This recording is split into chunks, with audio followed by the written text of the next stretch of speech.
Apakah benar Islam masuk ke Nusantara hanya karena pedagang dari Gujarat? Sejak bangku sekolah, kita sering mendengar narasi bahwa agama Islam datang ke Indonesia melalui para pedagang Muslim dari Gujarat, India. Sekitar abad ke-13, mereka disebut-sebut membawa dakwah dalam kantong rempah-rempah, menyebarkan ajaran Islam lewat hubungan dagang yang damai dan penuh toleransi. Namun, seiring berkembangnya kajian sejarah dan arkeologi, muncul pertanyaan besar, apakah narasi ini benar-benar akurat, ataukah ada versi lain yang selama ini sengaja disederhanakan, bahkan dikaburkan? Sejumlah penemuan baru menunjukkan bahwa jejak Islam di Nusantara bisa jadi jauh lebih tua dari yang selama ini kita yakini. Beberapa bukti menunjukkan adanya hubungan langsung antara bangsa Arab dan wilayah-wilayah Asia Tenggara, bahkan sebelum abad ke-13. Lalu bagaimana peran kerajaan Samudra Pasai, Wali Songo, dan jaringan ulama Timur Tengah? Apakah benar para pedagang Gujarat adalah aktor utama, ataukah mereka hanya satu bagian kecil dari kisah besar dakwah Islam di kepulauan ini? Dalam video ini, kita akan menyusuri ulang jejak sejarah, menelusuri bukti-bukti, dan mengupas pertanyaan penting. Siapa sebenarnya yang membawa Islam ke Nusantara? Selama bertahun-tahun, teori Gujarat menjadi narasi dominan dalam buku-buku sejarah Indonesia. Teori ini menyebut bahwa Islam masuk ke Nusantara sekitar abad ke-13 Masehi melalui para pedagang Muslim dari Gujarat, India. Mereka datang berdagang ke pelabuhan-pelabuhan penting seperti Aceh, Sumatera, dan Jawa. Namun banyak sejarawan modern mulai menggugat kebenaran teori ini. Penemuan batu nisan Sultan Malik Al-Saleh dari Samudra Pasai yang bertuliskan tahun 1297 Masehi dengan gaya kaligrafi khas Timur Tengah, serta catatan-catatan perjalanan ulama Arab seperti Ibnu Battuta dan Syekh Abu Ishaq Al-Makassari, mengindikasikan adanya jalur dakwah langsung dari Arab atau Yaman ke Nusantara. Selain itu, budaya dan praktik Islam yang berkembang di Indonesia seperti tarikat, tasawuf, dan tradisi maulid jauh lebih dekat dengan model Islam Timur Tengah daripada India. Maka wajar jika sebagian sejarawan mengajukan teori Mekah atau teori Arab sebagai alternatif yang lebih kuat, yang menyatakan bahwa Islam menyebar ke Nusantara melalui peran aktif para mubaligh, ulama, dan jaringan keilmuan Islam internasional yang berkembang sejak abad ke-7 hingga ke-13 Masehi. Masuknya Islam ke Nusantara tidak hanya mengubah keyakinan masyarakat, tetapi juga membentuk ulang struktur sosial, politik, dan budaya lokal. Kerajaan-kerajaan Islam seperti Samudra Pasai, Demak, Aceh, dan Ternate menjadi pusat kekuasaan yang memadukan nilai-nilai Islam dengan tradisi lokal. Islam tidak datang dengan paksaan, melainkan melalui pendekatan budaya, dakwah yang santun, seni yang adaptif, dan pendidikan yang berakar dari pesantren dan surau. Ajaran tasawuf memainkan peran penting karena mampu menyentuh sisi spiritual masyarakat yang sebelumnya terbiasa dengan nilai-nilai mistik dan kejawen. Oleh karena itu, proses Islamisasi di Nusantara berjalan secara damai dan menyatu dengan identitas lokal.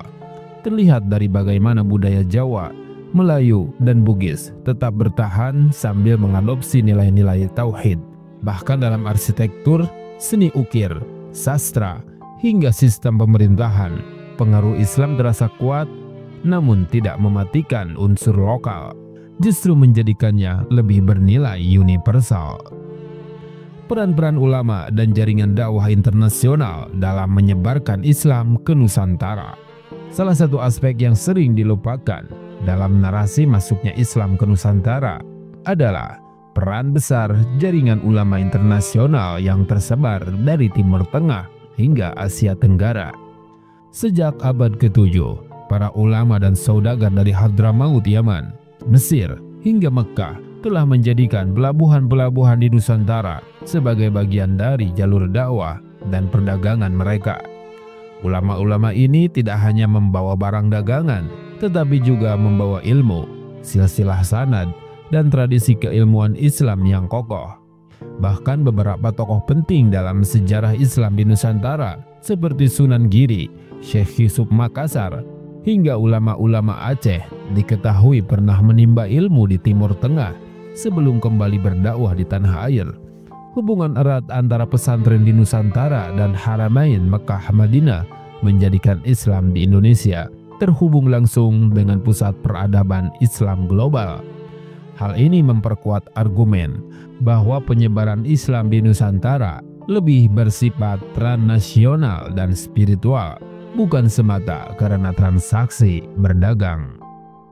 Perbandingan teori-teori masuknya Islam ke Nusantara. Terdapat 4 teori utama tentang masuknya Islam ke Nusantara. Yang pertama, teori Gujarat. Yang kedua, teori Arab, Mekah atau Yaman. Yang ketiga, teori Persia. Dan keempat adalah teori Cina. Teori Gujarat yang populer di masa kolonial menyatakan Islam masuk dari India pada abad ke-13, terutama karena kesamaan lisan dan budaya dagang. Namun, teori Arab menyodorkan bukti kuat bahwa Islam sudah hadir sejak abad ke-7 melalui pelayaran langsung dari Timur Tengah dan hubungan keilmuan dengan Haramain.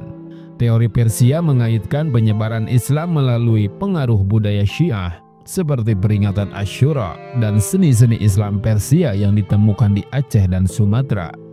Sementara itu, teori Cina menyebutkan adanya kontribusi komunitas Muslim Tiongkok, terutama pada masa Laksamana Cheng Ho di abad ke-15, yang memperkuat dakwah Islam lewat jalur diplomatik. Keempat teori ini saling melengkapi, namun kini semakin banyak sejarawan yang cenderung mendukung teori Arab sebagai jalur utama masuknya Islam ke Nusantara. Perjalanan Islam ke Nusantara adalah kisah besar yang tak bisa diringkas hanya dalam satu teori atau satu jalur saja. Ini adalah hasil dari jaringan ulama, pedagang, dan pewaris dakwah Rasulullah yang tersebar dari Timur Tengah, India, hingga Tiongkok. Namun yang jelas, Islam datang tidak dengan pedang, melainkan dengan hikmah, kelembutan, dan akhlak para pendakwahnya. Kini, sebagai generasi penerus, tugas kita bukan hanya mengetahui sejarah, tapi juga menjadikannya cermin untuk memperkuat kembali identitas keislaman dan keindonesiaan. Karena di balik setiap batu nisan tua, manuskrip kuno, dan jejak kerajaan Islam, tersimpan warisan yang membentuk siapa kita hari ini. Umat yang besar, yang seharusnya kembali percaya diri atas akar sejarah dan peradabannya sendiri. Sampai jumpa di video berikutnya. Wassalamualaikum warahmatullahi wabarakatuh.